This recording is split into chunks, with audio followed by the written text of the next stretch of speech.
Esses dias são dias excepcionais, singulares e excepcionais. Eu, sinceramente, como já disse a vocês outros dias, eu não pensei de forma nenhuma de nunca termos que passar por uma situação dessa. Creio que é da vontade dos irmãos também, a grande maioria tem falado isso, porque não existe coisa melhor do que estarmos juntos. Há uma ordenança lá em Hebreus para congregarmos, porque nós precisamos uns dos outros. Glória a Deus que no decorrer desses anos a gente tem aprendido a desenvolver comunhão, a amizade e a fraternidade entre os irmãos. Eu louvo a Deus por conta disso. A Bíblia tem nos instruído em muitas coisas. E é por isso que eu creio que nós estamos passando com tranquilidade. Pode ser que em algum momento, algum irmão ou alguém do nosso meio ou que está nos escutando, fique ansioso por essas coisas, fique ansioso com o que está acontecendo, angustiado. Mas a palavra do Senhor, ela é a nossa rocha, é a nossa fortaleza. Nós podemos confiar no Senhor. Nós temos instruções diversas na palavra a respeito de tantas coisas e a respeito de como devemos nos manter nesses momentos. A Bíblia nos ensina que quando todas essas tribulações estiverem acontecendo, é para a gente erguer a cabeça. E quando você ergue a cabeça, você não está numa posição de derrota. O povo de Deus foi escolhido por Deus não para viver em derrota, mesmo que tudo ao redor esteja dando um panorama diferente daquilo que é a realidade, porque a nossa realidade, ela está firmada naquilo que a gente não vê. E é por isso que o povo do mundo, as pessoas que ainda não conhecem a palavra, a Bíblia, eles não entendem isso. Que a gente está em meio ao caos, em meio a situações difíceis, em meio a situações conflituosas, e a gente permanece em paz. Diante de tudo isso que está acontecendo, eu digo para você, irmão, eu estou em paz. Muita gente tem perguntado, irmão Sérgio, pastor Sérgio, isso que está vindo para acometer a terra é um prenúncio da volta do Senhor? Eu digo, irmão, olha, fique viva de forma que você tenha um planejamento para viver aqui durante 100 anos e fique na expectativa de que Jesus pode voltar a qualquer momento. Pode ser hoje à noite, dia 31 de março de 2020, como pode ser em 31 de março de 2120. Mas o importante é que você esteja ligado nessa palavra de Deus, ligado naquilo que é o teu alimento, ligado naquilo que é a estrutura. A gente tem visto essa palavra se cumprir, a gente tem visto palavras de ordem por aí, a gente tem visto muita coisa acontecer. Muitos sinais da volta do Senhor, evidentes. Tem muita gente que está apostando já que vai ser agora. Tem uns que estão marcando datas. Mas a Bíblia, ela nos deixa claro que ninguém pode saber nem o dia e nem a hora que o Senhor vai voltar. Mas que está próximo, está. Posso garantir a vocês que está mais próximo hoje do que o que esteve ontem. E mesmo que o Senhor não volte na nossa geração, você tem que estar preparado todos os dias, irmãos. Você tem que se apegar a essa palavra da mesma forma que essa palavra se apegou a você. Ela se apegou a você com amor. Foi o amor de Deus que nos fez chegar a essa palavra. A Bíblia diz que o amor de Deus nos constrangeu a ponto de termos que chegar para Ele, para chegarmos para Ele. Ele nos amou primeiro e nos amou de uma forma tão preciosa que ninguém consegue explicar. O apóstolo João, que é chamado o apóstolo do amor, ele não conseguiu definir como é o amor de Deus. Lá em João 3,16 está escrito: Deus amou o mundo de tal maneira que deu o seu único filho para que todo aquele que nele crê não pereça, mas tenha vida eterna. Então, como é essa definição? Como é que uma definição? Deus amou de tal maneira. Que maneira foi essa? Ele deu uma prova desse amor. A humanidade caminha aí a passos largos para lugares ermos, para as trevas. A Bíblia diz que nós, antes de termos Jesus Cristo, estávamos em trevas, o tempo todo, sem saber nem para onde ia. E me impressiona muito a palavra. Eu já leio, já estudo a palavra de Deus, já medito nessa palavra há muitos anos.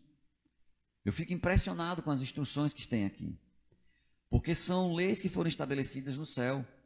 Lá no Salmo 119, se eu não me engano, o versículo, deixa eu achar aqui para vocês, Aleluia. Versículo 89, Salmo 119, versículo 89, está escrito assim: ó Senhor, a tua palavra, ela é eterna, ela está firmada nos céus. A Bíblia diz que a palavra é estabelecida por Deus. Quer as pessoas acreditem nessa lei ou não acreditem no que está escrito na Bíblia, essa palavra vai atingir a vida delas de alguma forma. Não tem como fugir da palavra de Deus, por conta da palavra dele que todas as coisas vieram a ser formadas. Jesus disse: passará os céus e a terra, mas a minha palavra, ela não vai passar. Esse Jesus que veio trazer essa mensagem de amor, veio trazer uma mensagem de reconciliação, veio trazer uma mensagem aos nossos corações para vivermos em harmonia. Infelizmente, os homens não vivem em harmonia. Lá em Timóteo, abra lá sua Bíblia. Se você estiver acompanhando em casa com a Bíblia, abra lá sua Bíblia em Timóteo. Glória a Deus. Para ser mais específico, em 2 Timóteo, capítulo 3, escrito está: sabe, porém, isto, nos últimos dias sobrevirão tempos difíceis. E em algumas traduções diz assim: sobrevirão tempos trabalhosos. E depois desse primeiro versículo, ele começa a dar uma série de adjetivos para os homens, do que os homens iriam se tornar. Paulo, escrevendo a Timóteo, ele começa a admoestar Timóteo a respeito dos dias, dos últimos dias que viriam sobre a terra. E esses dias vieram nos alcançar agora. Em alguns momentos da história da humanidade, essas situações também se repetiram. O homem não mudou. Se você pegar a história da Bíblia, o homem não mudou, o homem continua o mesmo. A mudança só pode ser provocada no homem a partir de Deus, quando o homem recebe Jesus como Senhor e Salvador da vida dele. Não existe outra coisa. Os homens podem ter educação, podem ter filosofia, psicologia, o que for, para ajudar os homens, que não são coisas que são jogadas fora, não são coisas que são desnecessárias. Precisamos dessas coisas. Muitas vezes precisamos. Nos ajudam, a educação ajuda as pessoas. Se não fosse pela educação, a gente não aprendia a ler. Não ia ter nem como ler, nem meditar na palavra de Deus. Mas essas coisas não trazem uma transformação real e verdadeira, provocada pelo Espírito de Deus, que quando o homem recebe Jesus como Senhor e Salvador da sua vida, ela é interna, e ela vem de dentro para fora. Só Deus, amados, consegue mudar o homem. Só Deus consegue mudar o homem, quando o homem também resolve no seu coração querer isso. A gente às vezes até vê dentro da igreja situações que se levantam, porque os homens são perecíveis, os homens eles não são infalíveis. Homens têm problemas, homens não são problemas, homens têm problemas.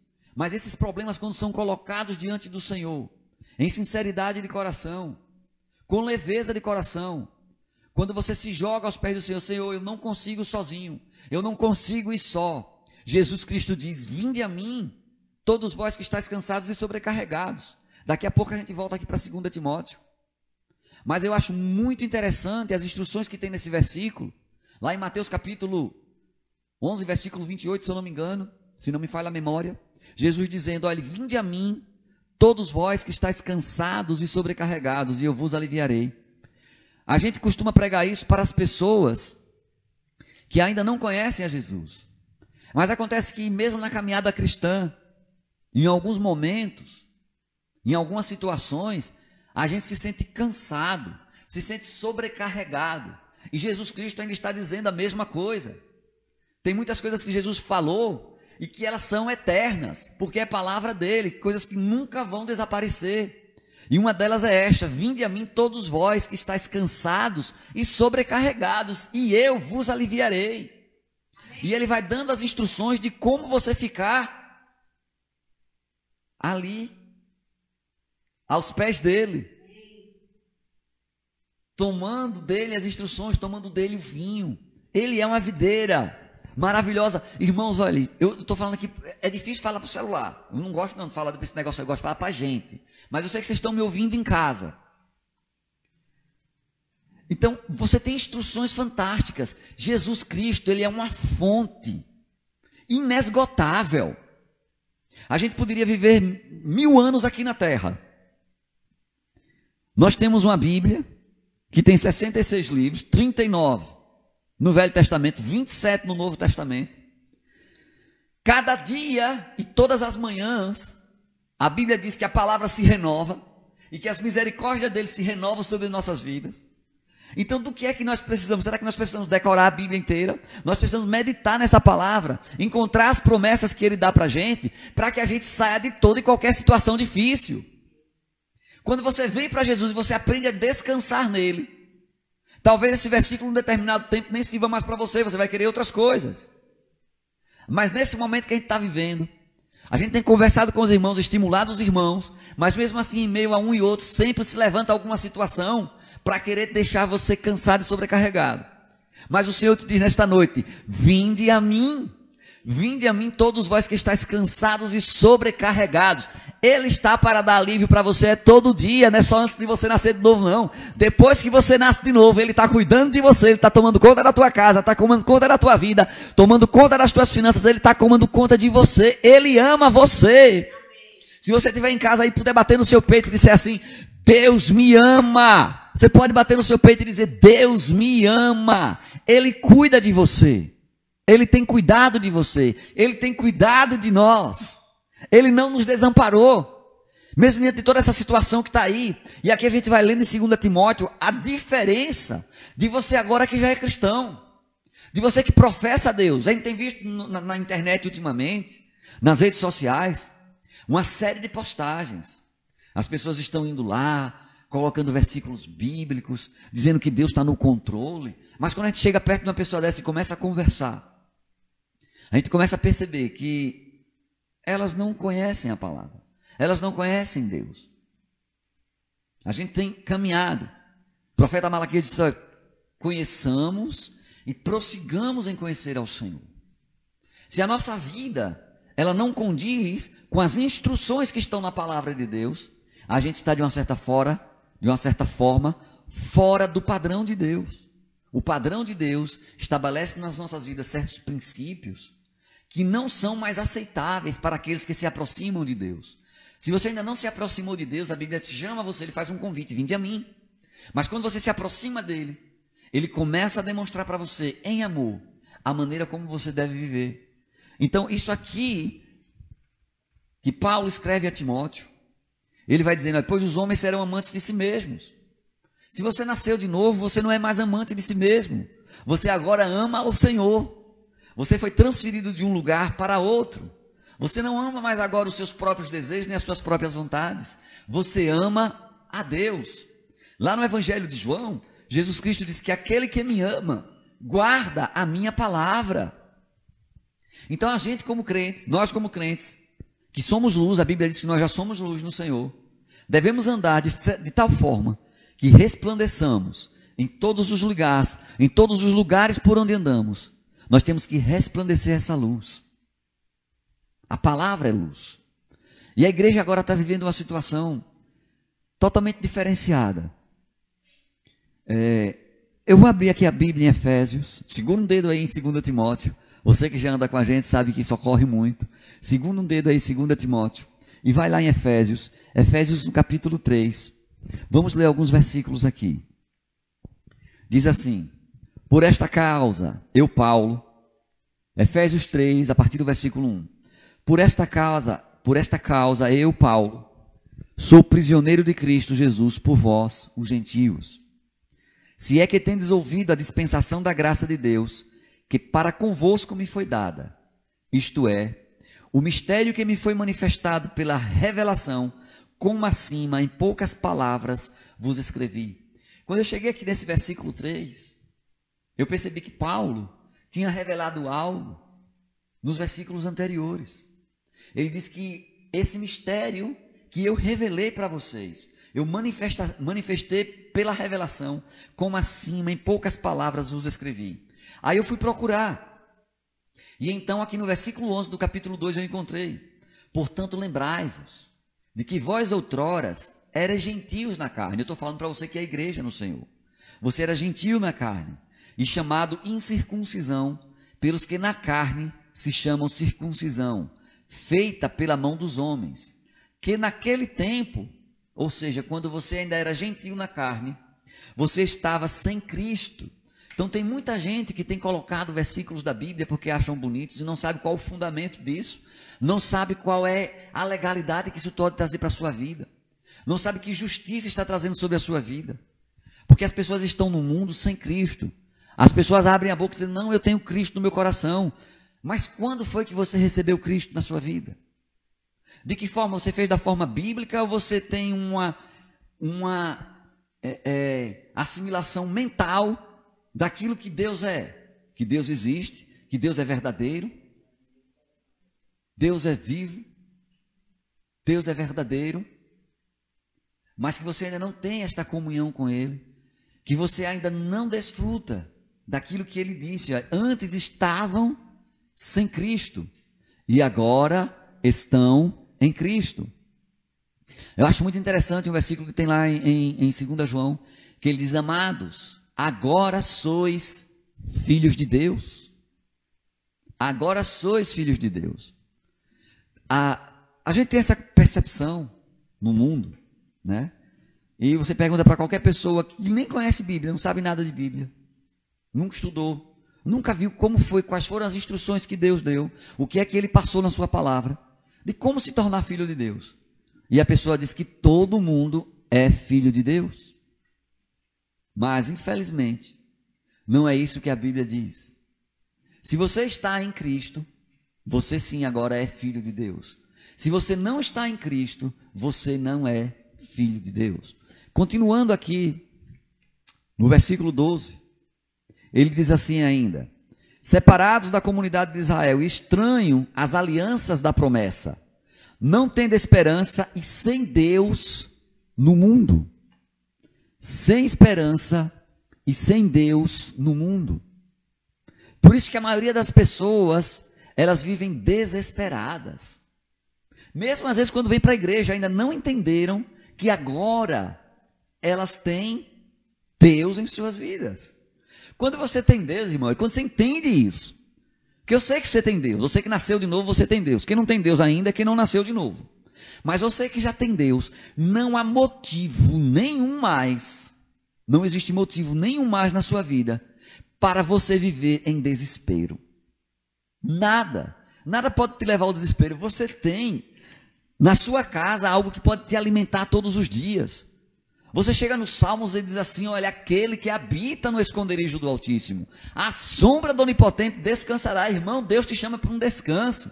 Você chega no Salmo 23, ele diz, o Senhor é o meu pastor e nada me faltará, Ele me faz repousar, descanso novamente. Você chega na Nova Aliança, lá no livro de Mateus, no capítulo 11, versículo 28, ele diz, ei, vinde a mim todos vós que estáis cansados e sobrecarregados, e eu vos aliviarei. É um convite diário. Glória a Deus por isso. Então, como eu comecei a falando, há instruções na palavra de Deus para as nossas vidas, e que elas alcançam também toda a humanidade. Quer as pessoas estejam vivendo segundo essa palavra, ou vivendo fora desta palavra, tudo que está aqui vai alcançar a vida delas. Se são as promessas de Deus, que estão debaixo dessa aliança, que Paulo traz aqui, essa revelação, ele diz, olha, que as pessoas estavam estranhas às alianças da promessa.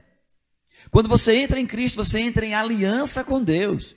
Ele diz, olha, aquele que vem a mim, mas você precisa ir a Ele. Você precisa viver da maneira como Ele determina na palavra. Aquele que vem a mim, de maneira nenhuma eu lançarei fora. De maneira nenhuma eu abandonarei. E Ele vai trazendo mais revelações, Ele vai trazendo mais instruções. Ele diz assim para as nossas vidas, eis que estarei convosco todos os dias da sua vida, até a consumação dos séculos. Então você que é igreja, você que tem sido igreja, e a gente tem ensinado há muito tempo aqui, a respeito do que é ser igreja. Ser igreja não é um templo, não é um local, não é um espaço físico, geográfico. Você hoje está vivendo uma situação bem peculiar. Nós começamos o nosso trabalho e a gente sempre teve isso em mente. Nós nunca vimos, e isso nunca foi o que traduziu a minha vida, nem traduziu a vida de alguns irmãos. Nenhuma placa nunca me conquistou. Nenhum nome de instituição nunca me conquistou. Quem me conquistou foi Jesus Cristo de Nazaré.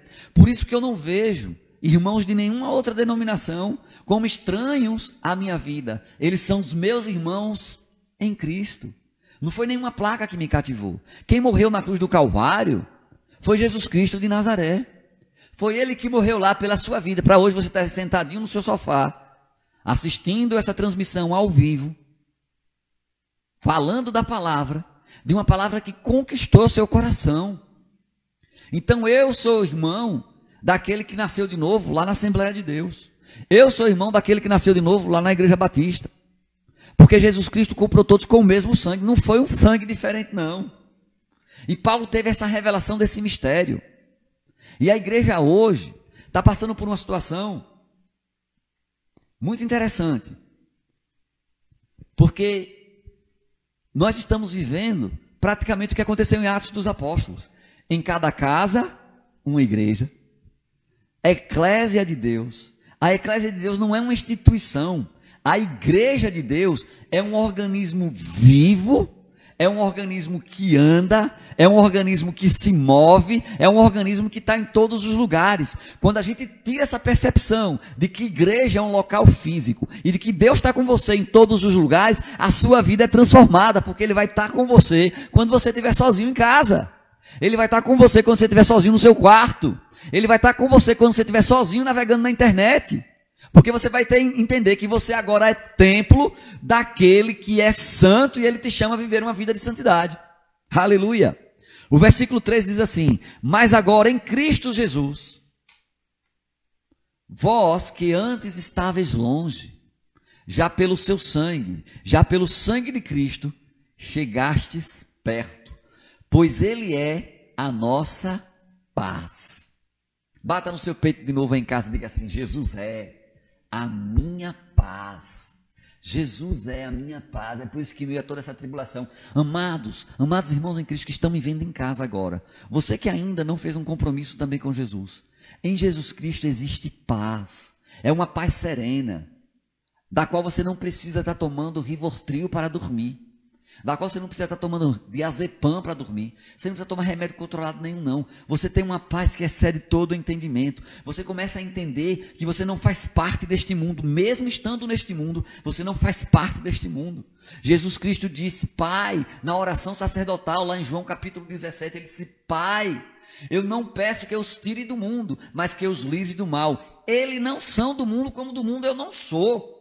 Nós não somos. O nosso reino, irmãos, o nosso reino, ele não está condicionado a essa terra aqui, não. O nosso reino é um reino celestial, é um reino de vitória, é um reino onde você pode se firmar os seus pés e ficar contente, porque a economia desse reino não quebra, porque nesse reino não existe doença, nesse reino existe paz. Jesus é a nossa paz, o qual de ambos os povos fez um, e destruiu a parede de separação, a barreira de inimizade que estava no meio, desfazendo na sua carne a lei dos mandamentos, que consistia em ordenanças, para criar em si mesmo dos dois um novo homem, fazendo a paz, e pela cruz reconciliar ambos com Deus em um só corpo, matando com ela a inimizade. E vindo ele, evangelizou a paz a vós que estáveis longe.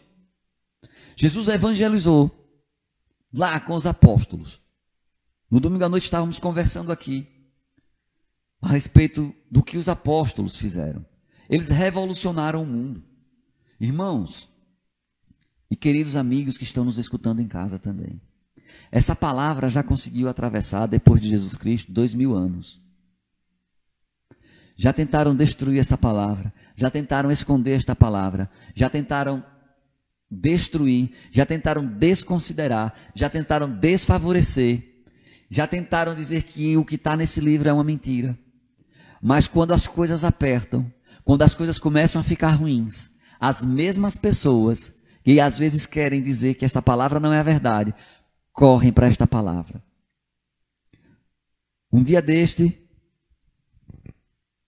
eu preguei sobre uma oração. Se você já ouviu essa pregação, eu acho que foi no domingo retrasado, eu preguei sobre a oração do Pai Nosso.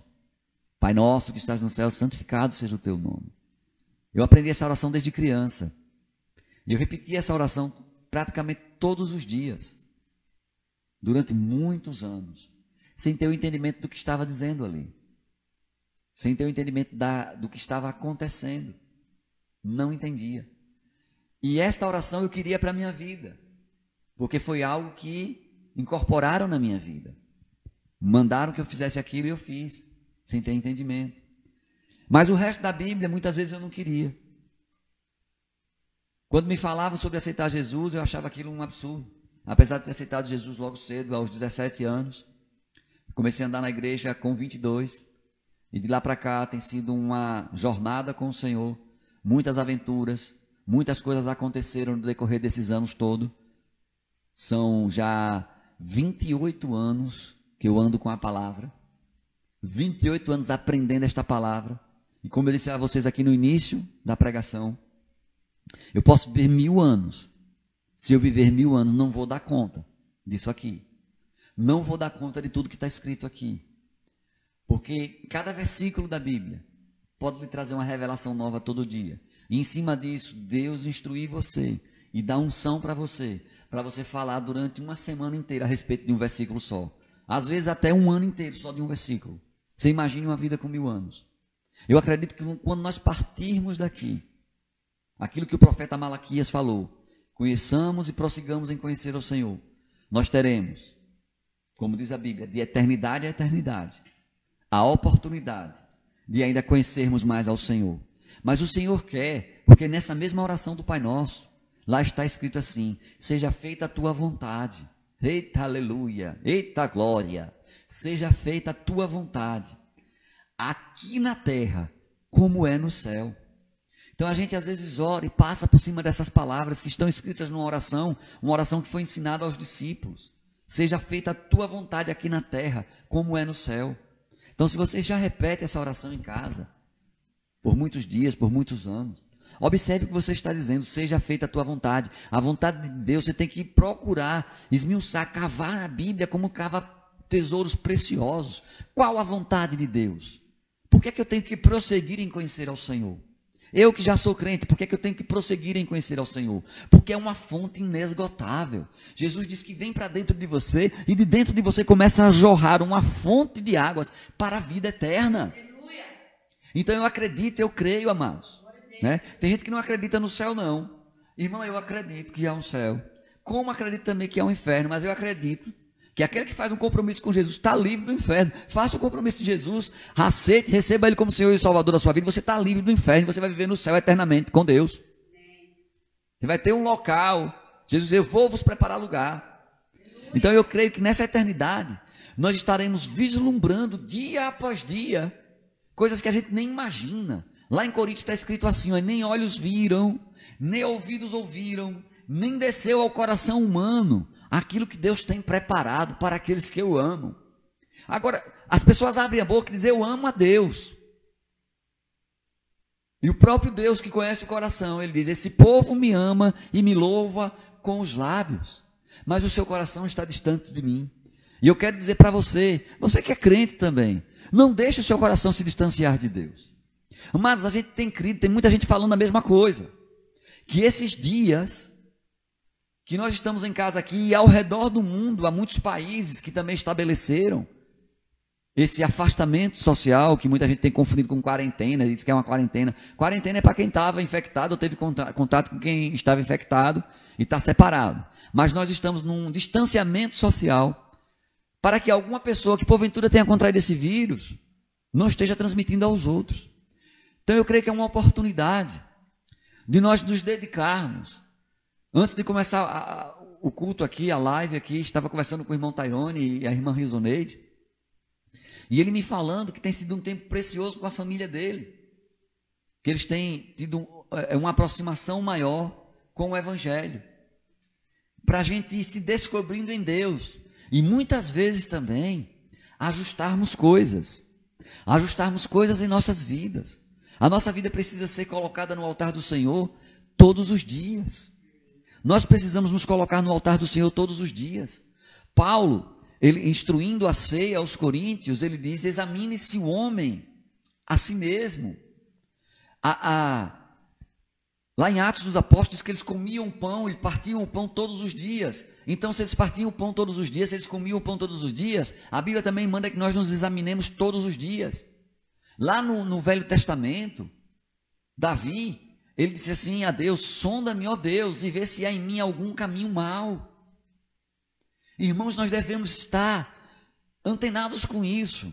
Não que Deus vai nos castigar por alguma coisa, ou colocar uma marreta na cabeça da gente e nos matar, não.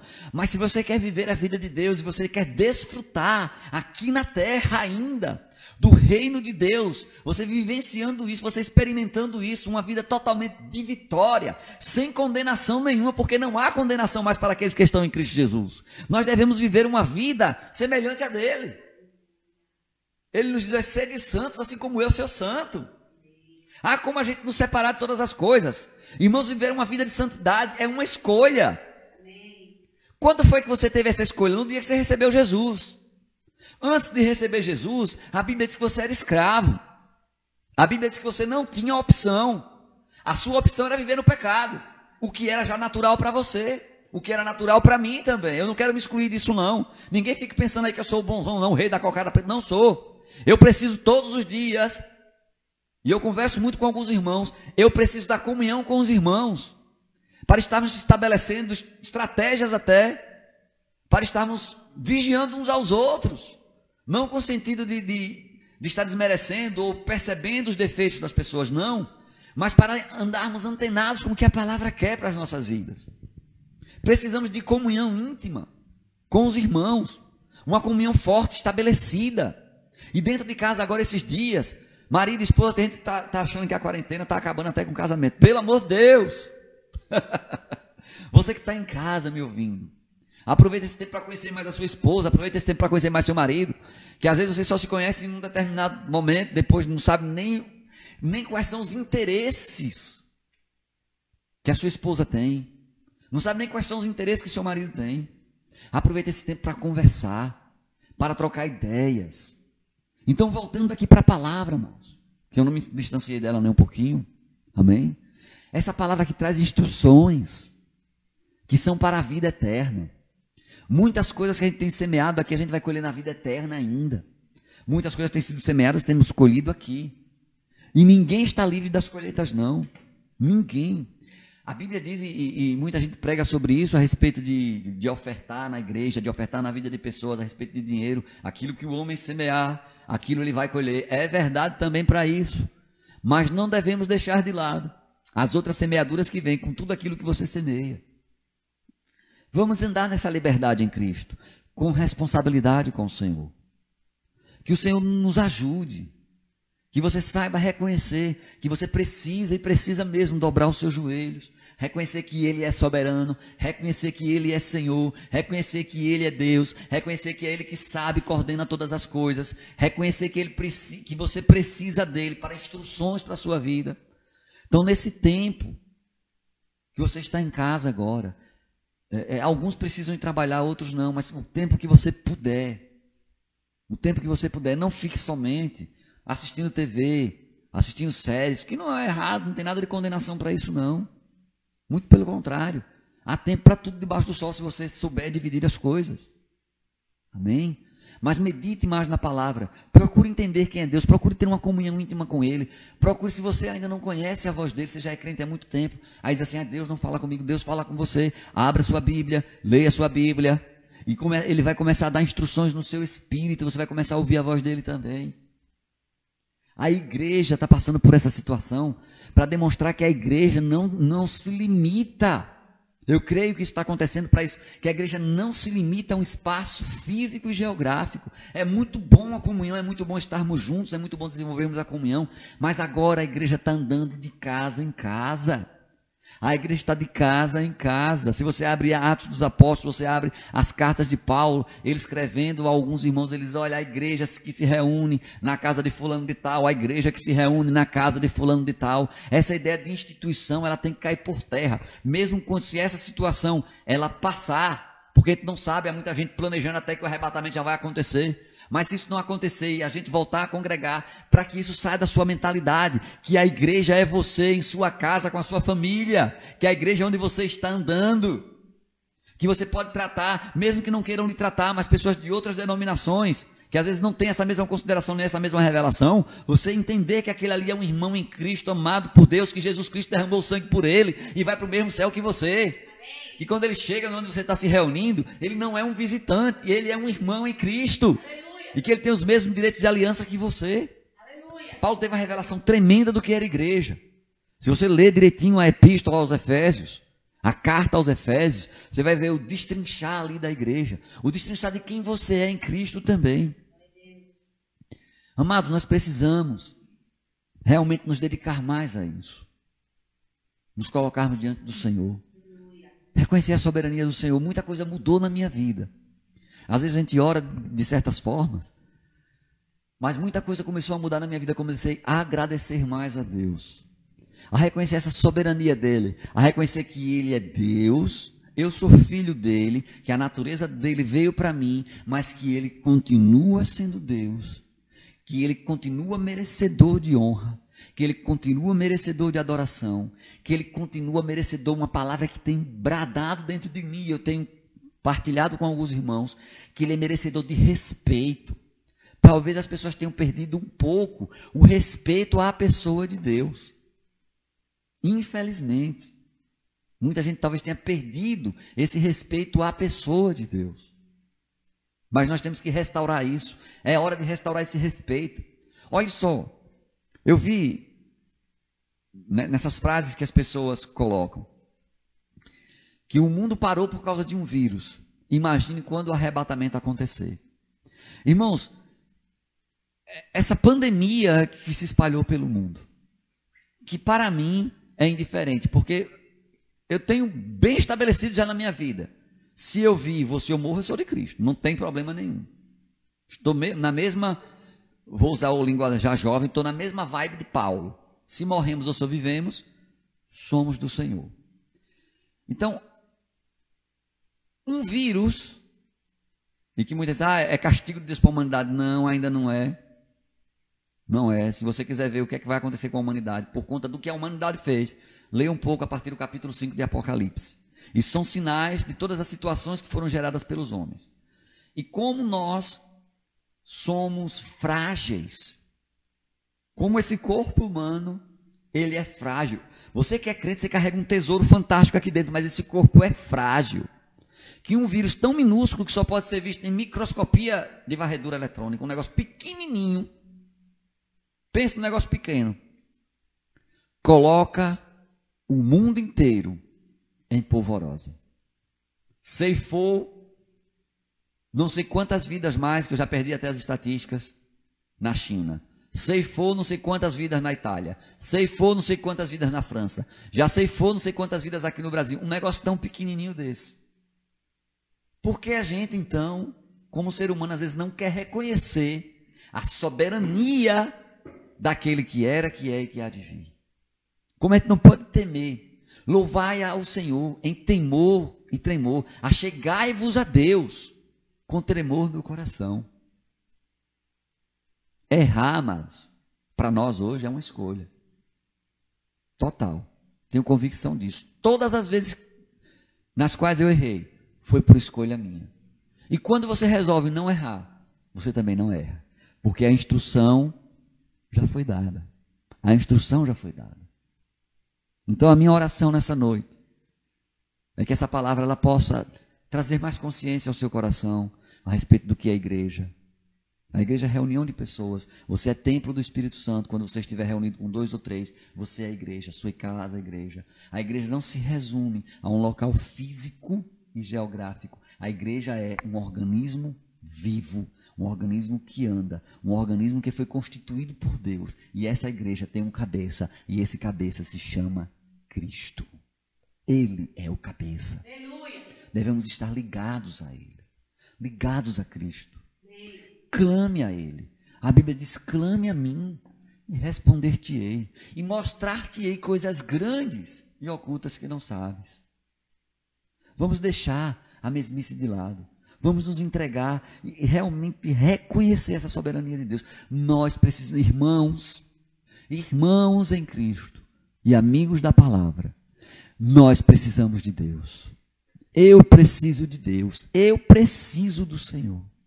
Eu preciso dele. Como eu preciso. Todo dia é um reconhecimento diferente de como eu preciso dele. E quando eu comecei a fazer isso, a reconhecer esta necessidade, eu vi situações sendo mudadas na minha vida. E dentro de mim mesmo. Eu parei de operar em mim. E Deus começou a operar na minha vida. Ele começou a operar. Oh, aleluia. Como eu agradeço a Deus. Como eu agradeço a Deus. Porque a igreja também tem se levantado e orado por mim. Eu agradeço a Deus pelas pessoas que eles se levantam. E você que está me ouvindo aí, eu te peço, continue orando por mim. Ore por mim. Para que ao abrir da minha boca me seja dado o mistério da revelação também de Cristo. Amém. Para que nós possamos nos alimentar desta palavra, amados. Que o nome de Jesus seja exaltado na sua casa. Que o nome de Jesus seja exaltado na minha casa. Que o nome de Jesus seja exaltado neste país, na nossa cidade. O nome dele seja exaltado. Pai, nós queremos reconhecer a tua soberania mais uma vez. Te agradecer, meu Deus, pela tua palavra que nos alcançou e que ela foi nos moldando, Senhor. Ela foi restabelecendo, ela foi mudando, ela foi girando as nossas vidas. Foi nos colocando no prumo que o Senhor quer, Pai. E aos poucos, de pouco em pouco, de glória em glória, como a sua palavra diz, ela está nos colocando no rumo correto, Senhor. Obrigado, Pai. Obrigado porque a tua palavra era lâmpada para os nossos pés e luz para os nossos caminhos. Obrigado porque essa palavra nos alcançou, Deus. E o nosso coração não foi endurecido. Em nome de Jesus eu te agradeço. E você que está em casa, você que ainda não recebeu Jesus como Senhor e Salvador da sua vida, oportunidades e oportunidades têm sido dadas a você. Andar com Deus é a melhor coisa. Nós temos um manual fantástico aqui. Às vezes, a gente não compra um aparelho novo, compra um celular. Tem tantas funções aqui que eu não conheço, simplesmente porque eu nunca li o manual. A Bíblia nos instrui e nos mostra como viver uma vida saudável o tempo todo. Saudável em todos os aspectos, no seu físico, no seu espírito, na sua alma. Ela nos dá todas as instruções. E aqui dá instruções também de como você sai das trevas e entra na luz. Lá em Romanos, no capítulo 10, o versículo 8 diz: mas o que se diz? A palavra está na tua boca e no teu coração. Isto é a palavra da fé que pregamos. Se com a tua boca confessares a Jesus como Senhor, e em teu coração creres que Deus o ressuscitou dentre os mortos, serás salvo. Você pode ser tirado deste lugar se simplesmente você fizer uma oração simples, muito simples, crendo no seu coração e tendo um desejo.